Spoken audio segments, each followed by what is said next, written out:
and welcome to Grand Round.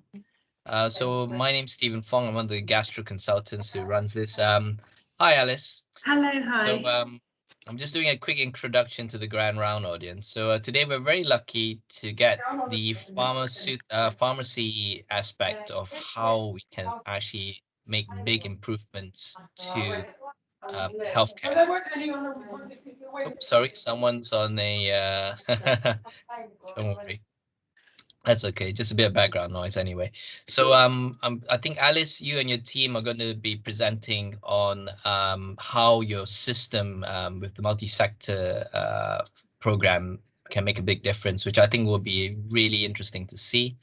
I'm sorry I might not be able to be here for the whole part of the round. I've got a sick patient on the ward to go in a second, but we look forward to this, and obviously we'll be recording this so that you can always show it later in the future for other people as well.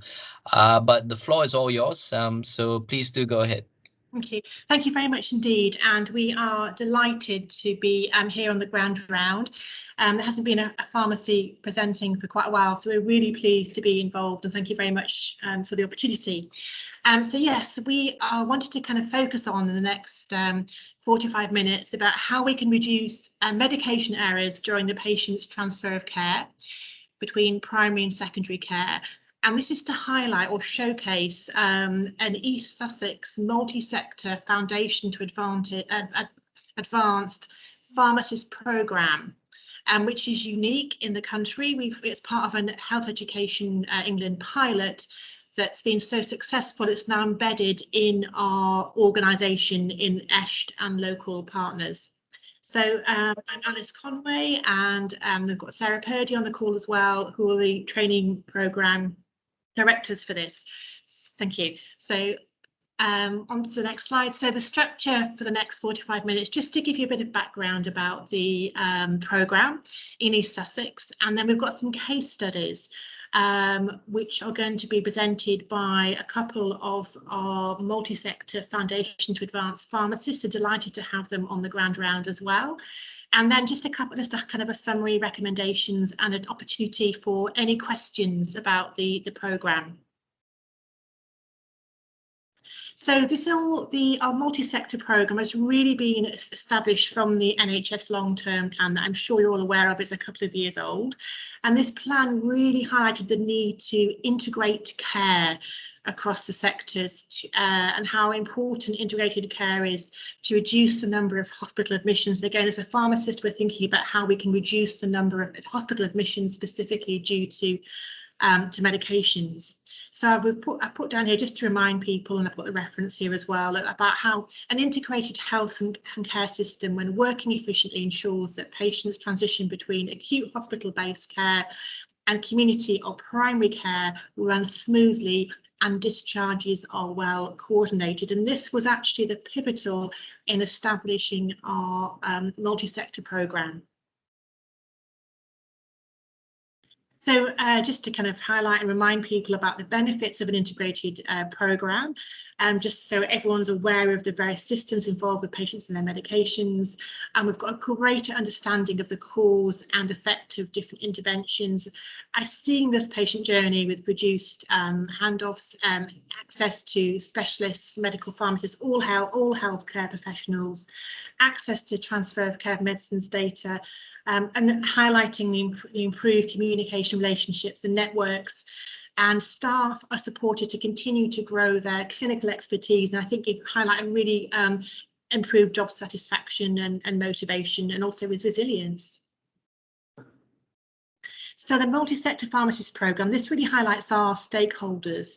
So we have got obviously secondary care, so we've got ESHT, where we've got a rotation in the trust, either on the acute medical unit or in frailty or in cardiology. So we've got this kind of like embedded opportunity for multi-sector pharmacists to really get embedded into one of the clinical specialists in the acute trust. And we've also got a rotation with the intermediate care and the interface kind of section. We've got a rotation in mental health. We've got rotations within care homes, within the CCG in primary care, and we've had primary care networks where a multi-sector pharmacist is linked with a specific cluster of GP practices. So as you can see, as they rotate round, all these various sectors, they're really embedded in a different organisation and appreciating the patient's journey. This is kind of held induction with the in the acute trust. So when everybody starts the programme, they have the acute trust induction of 3 months before then going out into one of these various rotations. We're starting off at foundation, so pharmacists have been qualified for a couple of years or that kind of length of time, moving on to advanced practice, and then hopefully ideally kind of meeting kind of consultancy stage as well. So foundation is really foundation in the acute care setting, moving on to advanced practice. So the programme has a very comprehensive induction, of which we have a bespoke training needs analysis for the individual, as we have a lot of people who have joined the programme with several years of experience in community, and we're just kind of wanting to kind of transfer their skills across to the acute setting in a very bespoke programme. The actual model would include opportunities to kind of enhance supervisory skills, management and leadership skills, very much partaking of quality improvement projects. Key is becoming a non-medical prescriber and developing those prescribing skills. Being involved with multi-professional learning opportunities. So, for example, we had quite a few members of the team on the Schwartz round earlier on before the grand round. And following the medical module, we have our educational governance processes in line with a local faculty group. The training scheme is based on, we have on workplace-based assessments, which are involved in all stages of the programme. And again, that's really following the medical model with mini KEXs, case-based discussions, 360-degree feedbacks, so the mini tabs, and doing some consultation skills assessments as well. The employment model, just for interest, is that all pharmacists are employed by ESHT, and then they are working within other sectors, so mental health, the GP practices, the CCG, the care homes under a service level agreement with standardised pay terms and conditions as around. But if you'd like any more details of this employment model, please do get in touch with me after. So I'm really happy and delighted to hand over to Sasha to talk about his experience on the programme, rotating around the various sectors, and it's illustrating the value this provides to patient care. So I'll hand over to Sasha. Thanks, Sasha. Thank you, Alice. My name is Sasha. I'm one of the multi-sector pharmacists, and I joined the programme in September 2019, so I'm nearly at the end of the programme because it's a 2 years programme. Just a brief introduction. So I spent a few months on AMAU, a mission ward. Then I spent some time also on the frailty ward. That's a DGH. Then I spent the next rotation with the medicine management team from the CCG. Then during the pandemic, I came back to support AMAU in the frailty ward again, and then I did a split rotation between the frailty ward and the MOC team, who is the care home medicine optimization team. And then after that, I moved to the PCN, which is the primary care network, a group of GP practice, and I was based in the Bexhill PCN. And now currently I'm with Sussex Partnership Mental Health Team, Department of Psychiatry in Eastport, and I'm also nearly completing my non-medical prescribing course, and my scope of practice is around DOAC for stroke prevention in AF. If we can move to the next slide. Yes, so I just brought an example of a discharge letter that I saw when I was working at Bexhill PCN. So we had the patient was identified because in primary care we're looking at medication that put a patient at a high risk of bleeding, and one of the filters about patient being on DOAC and antiplatelet. So we had this 93-year-old woman was admitted with AF. She had high troponins, and at the time she was suspected to have an MI, but the patient refused any other investigation in hospital and she wanted to be discharged. So what happened is in hospital she was started on antibiotics for pneumonia, digoxin for rhythm control, and then she was discharged in back to the care of a GP practice. If we can move to the next slide.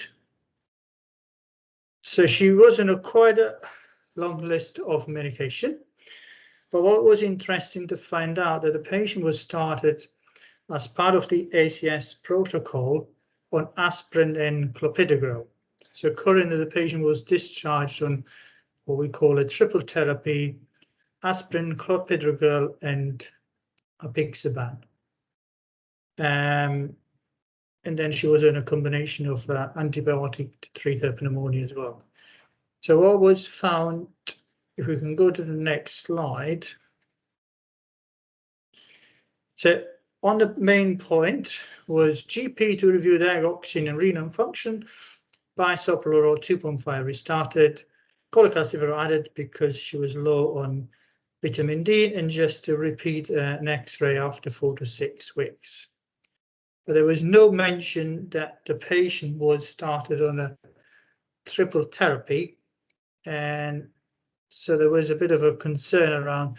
There was no clear indication how long the duration of the triple therapy, if the cardiology team was being involved or not, if the patient has been referred further or not. So I had a discussion with the GP. So one of the first action we took is to start the patient on a PPI for GI protection. I saw the patient after a month, or she was discharged from hospital. So we decided actually to discontinue the aspirin, to write also the referral back to cardiology, to clarify also the duration of the clopidogrel. They should be up to a year, and then the patient should be just on the DOAC. And because the patient was also, she had a CKD stage 4, so we closely monitor the renal function as well, because on discharge the renal function creatinine clearance was 17, and you know she was even borderline to be on a DOAC, but luckily so far her kidney function stayed in state. There was no deterioration further of a renal function. And then yeah, if you can move to the next slide. You know, at the time there was also discussion about, you know, the patient was started on clarithromycin, one being on apixaban, and there is an interaction that clarithromycin could, you know, increase exposure to apixaban. Because the patient was already on aspirin and clopidogrel at the time, that could increase the risk of bleeding even further. So ideally the patient would have been better on a doxycycline instead of clarithromycin to reduce the risk further of any bleeding. You know, the discharge letter unfortunately was not screened by one of the pharmacists at the time, and you know, but looking from an experience from a GP practice, you know, it would have been great if there would have been more communication between, you know, the discharge letter, so that the GP had a clear indication what to follow up, what treatment will start in hospital, and especially if a patient is on DOAC for AAF, ideally, you know, as part of also the trust policy is to have a CHA2DS2-VASc score calculated and a heart-split score, and you know, specify the body weight and creating clearance on discharge as well, because that would make it much easier then to follow up, and if any intervention is needed, it's easier then to change the medication or stopping or starting any of the medication. Yes. So yeah, so just this was an example how it's important to create like like a networking and understanding in each role, especially how the pharmacist can support the medical team on the ward, and TCAM or discharge letters. There's always been some issues around it, but having been worked in different sectors, or from looking also from a primary care point, having that kind of expertise, can help, especially like maybe junior doctors who are maybe the most likely to write the discharge letters, what information is needed on the discharge letter, and how the pharmacy team can actually support it.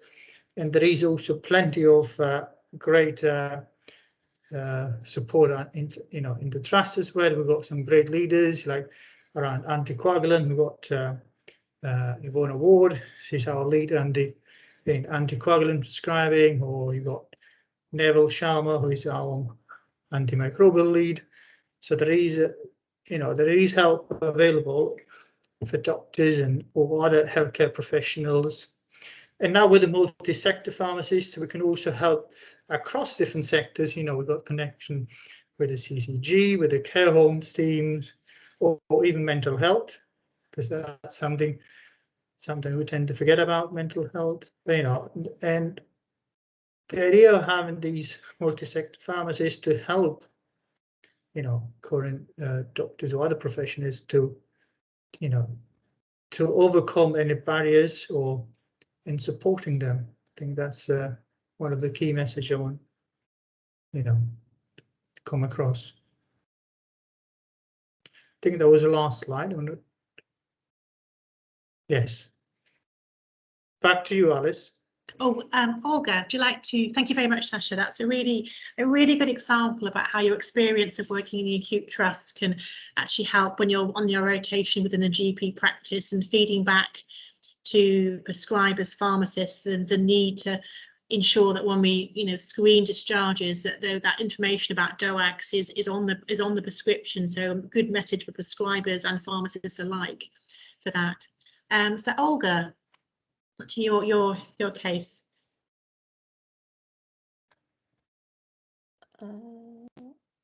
Yes, sorry, I had to unmute myself, which was technically a little bit complicated for me. So my name is Olga Tanda. I joined the VTS program back in March 2020 after several years in community pharmacy. I've done my acute rotation in AMU, then I joined the CCG. Then I went to the PCN, where I've done one of the quality improvement project that I would like to talk to you about in my case-based discussion as well.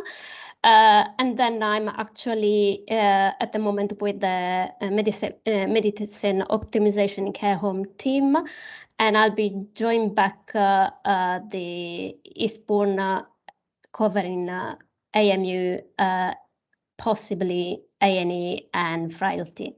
I've started my non-medical prescribing course, and my scope of practice is migraine.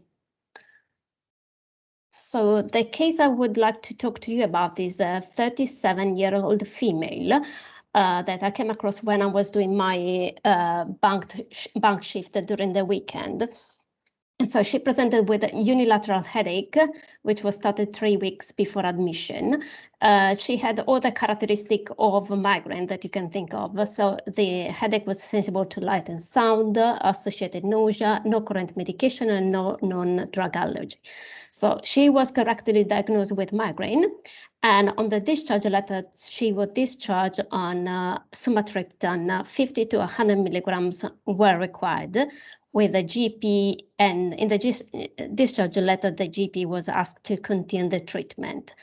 So any thought? I would like to just open the discussion with the audience. If you have any thought, any query, any concern about this discharge letter. Bear in mind that I can't see the chart, so somebody needs to tell me whether that somebody's writing anything. I can keep an eye on the chat room. Anybody would like to, any information, additional information for the discharge letter? Anybody would like to throw something into the pot? Or feel free to speak.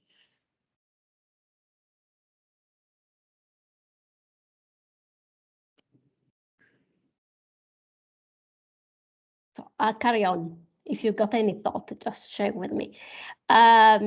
So I screened this discharge letter, and looking back at my my quality improvement project in preventing and preventing and addressing medication overuse headache, this is a discharge letter that is quite challenging for a GP to follow up, but also for the patient. And I would have liked to see on the discharge letter what's the maximum dose of triptan that the patient can take, because the patient wasn't made aware of the maximum dose of triptans that she can take, and this was the first time the patient was having a triptan. But more interestingly, she wasn't made aware of the number of days per month when she was allowed to take that medication. So medication overuse headache is a common condition, unfortunately. And when I've done my quality improvement project in that, I find out that almost 30% of patients prescribed triptans are suffering from medication overuse headache. You can start this condition when you take the sumatriptan or any triptan for more than 10 days in a month. And it's a really challenging condition for the patient, because when you start having medication overuse headache, which is triggered by the triptan or any other medication that is used too much for headaches, then you come up having headaches almost on a daily basis. So think about the patient that was started on a medication that is supposed to help them to overcome the headaches and end up having headache every day. That means that when you wake up, you know that you are going to have a headache every single day of the month. Also, another food for thought is that this patient had a COVID vaccine 3 weeks before the admission. So another thought for me was it the COVID vaccine that could have triggered the migraine? So I had a conversation with a patient in this regard, and I submitted a yellow card just to highlight the possibility of that was a migraine that was induced from the COVID vaccine. And I think we are underreporting side effect or possible side effect of the COVID vaccine. So it's something that I really would like everybody to be aware of, because everybody can report a yellow card. So I've seen this patient in some of this patient in primary care, and I'm seeing some of this patient in secondary care in outpatient clinic during my placement for the non-medical prescribing. And some of the things that tells you are really, really heartbreaking sometimes. Some of them just share, I just want to have my life back, because they don't have a life. They have got migraine or headaches every single day. And it would be nice just for one day to wake up without having migraines or headaches. So I just want to remind you that what we would like to share with the patient and with the GP when we're doing discharge letter regarding medication for migraine or headaches is what we are giving to the patient. We would like to counsel them on the maximum sumatriptan dose that they can take in a day, but also on the maximum triptan that we advise to have in a month. So no more than 10 days a month of triptans. Please do not prescribe opioids for headaches and migraine. This is a very important point for me, because prescribing opioids for a patient with headaches and migraine means that the patient's gonna have a very high chance to have medication overuse headache. So do not prescribe opioids, please. Some things that I would like to share about good counseling is also to suggest a patient to have a migraine diary, and you can signpost for support as well. So I'm very aware about the pressure within all sectors from my experience as a multi-sector pharmacist, especially during the rotation in AMU. This is the reason why we are here to help with the pressure. So as a pharmacist, we are really willing to help to check a discharge letter and making sure that nothing is missed from the discharge. And we, as a VTS pharmacist, we know what is at the other end of the discharge letter, so we know what the GP would really like to read on the discharge letter. We are here available to counsel the patient as well, so you don't necessarily need to have that conversation with the patient. We can do it for you. And again, the value about networking and having the possibility to have links within all the sectors. And just the last point is just want to remind you that this 30% of requests for the GP consultation is for headaches related complaints, so it's quite common. So we really would like to avoid patients having medication overuse headache. Medication overuse headache is underdiagnosed in primary care, unfortunately, and we have no system to identify those patients. So for anticoagulation, for example, bleeding risk, primary care has got a system to identify patient at risk. We don't have system to identify patient at risk of medication overuse headache. And just bear in mind that the treatment for medication overuse headache is drug withdrawal. So you need to send the message to the patient who is suffering from headaches on a daily basis that the only treatment that is really suggest for them is to stop taking the medication. So the most common question is, so when I'm going to have the headache, what shall I do? And then the answer is you just need to keep your headache, unfortunately, for 4 to 6 weeks, and then you can have an improvement. This is going to have a big impact also on secondary care. If you have to refer a patient that is not being managed properly in primary care, I just want you to share with you that the referral waiting time for a neurology appointment in the area is 6 months, and that means 6 months of pain for your patient. So my idea of future career plans, I would like to become in the future maybe consultant pharmacist in neurology with an integrated post between ASHT and GP practice. And I'm currently leaving the multi-sector program to start my adventure back in Eastbourne DGH and working towards becoming an advanced clinical practitioner. That is back to Alice, I think. Thank you very much. And then that's a great example of showing how the multi-sector pharmacists, they've had the opportunity to develop an expert, a speciality in migraine and put it into practice purely just by when they're doing an additional bank shift at the weekend, picking up those patients that they can support that consultation on a new medication and clarify the information on in the discharge letter. So bringing that expertise back into the acute trust as well.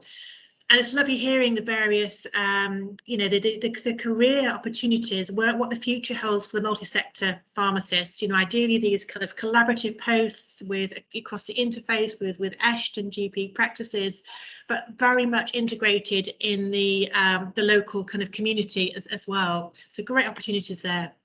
So I think just to kind of highlight and then really open for questions to people here, the multi-sector programme, it really provides an opportunity to work in the variety of sectors. It's an integrated programme and to really appreciate the patient's journey.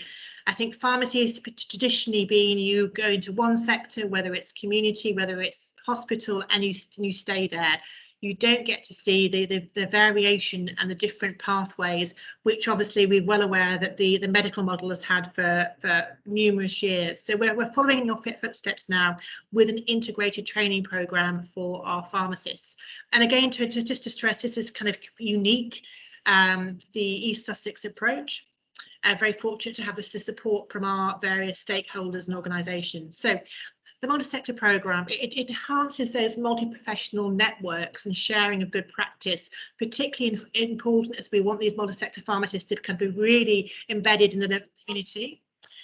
We need to increase the number of pharmacist prescribers without a doubt to support the prescribing infrastructure, to support the prescribers, you know, in acute trust, in GP practices, in all locations. And this programme gives that opportunity, but we are very reliant on the DMPs, the designated medical kind of practitioners, to help support these pharmacists going on the independent prescribing course. And thank you for those medics who've already been supporting, you know, pharmacists on this programme, but we need more. So if anybody would actually be interested in being a DMP for our multi-sector pharmacists or other pharmacists, please do get hold of me and want to kind of tutor, mentor a pharmacist to be a prescriber. So the multi-sector programme, again, it really it allows an understanding of local healthcare pathways. You are become so much aware of the various resources that are out there, and you can signpost patients, colleagues within each locality, all this richness that's out there, and avoid that repetition. I think key, as you can see, job satisfaction is paramount. I think that our people on our programme highly enjoy that kind of challenge of going from one sector to the next, finding an area they really want to then settle down with and get a substantive post with. And this is a model for, say, pharmacists who've been qualified a few years, and we need to expand this programme into the pharmacy career pathway. Whether you're pre-reg or kind of post-reg, but really give people the opportunity to appreciate the different sectors of care, again mimicking the medical module.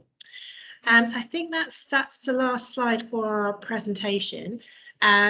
Is there any questions people would like to ask Sasha or Olga? We have got other of our multi-sector pharmacists on the grand round. We've got Nigel, Mina, Heidi, I think, and Andy, Josephine. So we've got 8 on the programme. We'd love to expand it, with the, the programme further for other early careers or further the multi-sector. So really happy to answer any questions. Hi, I'm one of the acute physician. My name is Victoria Clark. Hi. Just a little question. I have regular patients in ambulatory SDEC or on the AAU conquest who started on NOACs, whatever reason, DVT or PAF. And there is a hospital protocol when you have to kind of go through the list and tick the boxes, patients being addressed, risks, etc. We normally practice in nurses giving leaflet patients about new NOAC or warfarin, etc.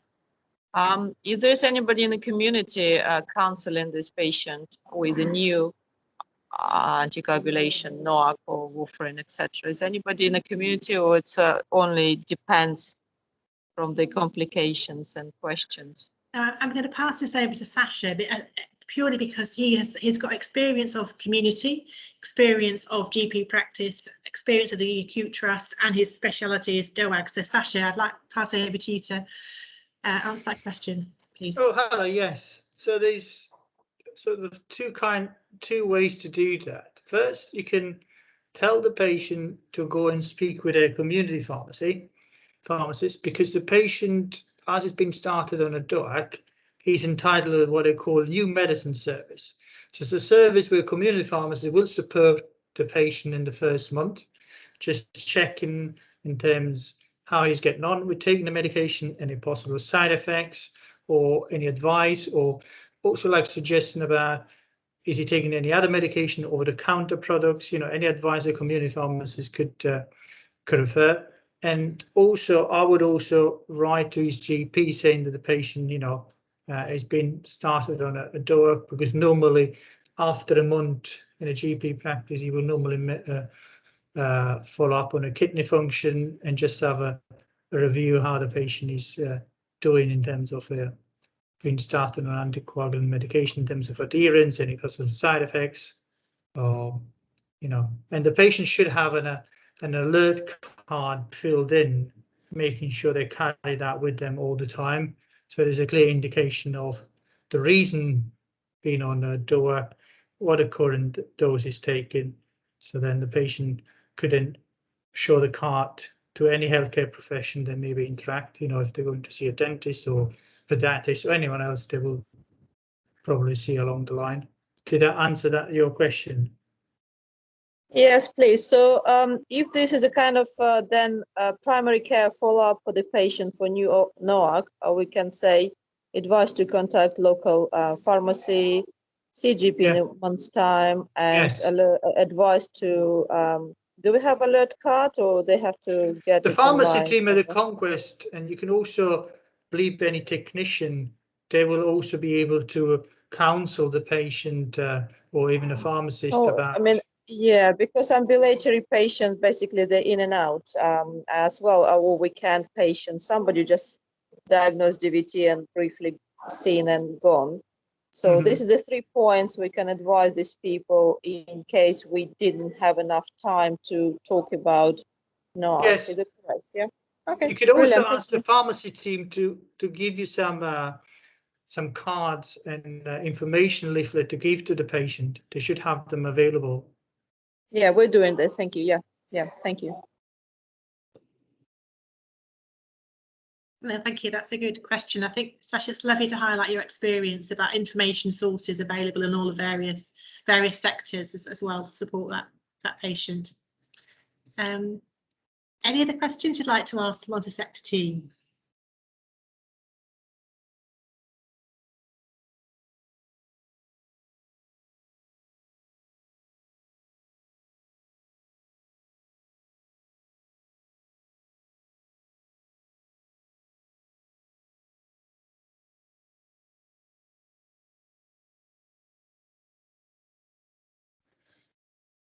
I mean, one thing I would say as well, if any of the medical, you know, any colleagues is looking about patient on especially complex or polypharmacy, if they need any help in terms of de-prescribing, or, you know, pharmacists are always available to support you, you know, and especially as we got a quite elderly population, they will have there will be maybe a long list of medication with a lot of comorbidities, and you know, if there's any need help about de-prescribing, you know, we're always here to help you.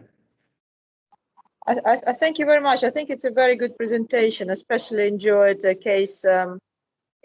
As it's very useful in a way that we have a lot of complaints about missing drugs or inappropriate prescription. And I think, if possible, could be kind of regular basis going, I know, every few months or something, you come up with the cases, because it's a very good learning points. We've done paracetamol audit because doctors prescribing too much IV antibiotics and IV paracetamol for somebody who's underweight. But this is a case very, very useful. I mean, we have kind of regular complaints, and this is our managers are kind of all well. And it's a good point for junior doctors to learn what kind of discharge letter they have to write. And unless you remind everybody remind, obviously, how to do it better, to make it just right information. They don't have to write everything. Then it would be very useful if you're thinking about repeating such teaching. I think it's excellent. Thank you. Oh, that's really lovely to hear, and we'd be really happy to do like a slot every kind of 6-8 weeks with examples of case studies that have been picked up by pharmacists and learned from them. And again, all the kind of concerns that have been picked up, they are fed back to the the prescribing team, to the pharmacists, so we can all learn from those. But we're delighted to be involved in a kind of regularly highlighting challenges in prescribing with the as part of the kind of grand round, and make it more of a multi-professional kind of approach. And again, throwing it over to yourselves, we are wanting to have more pharmacist prescribers. So again, if you're thinking in your area of practice, actually I could really do with a pharmacist prescriber supporting my team. Where are those? How can we help? What areas can we help and support? So do let us know, because we've got an awful lot of pharmacists to skill up and become prescribers as part of the multi-professional team at ASH. So how could we help you? What areas need prescribers in?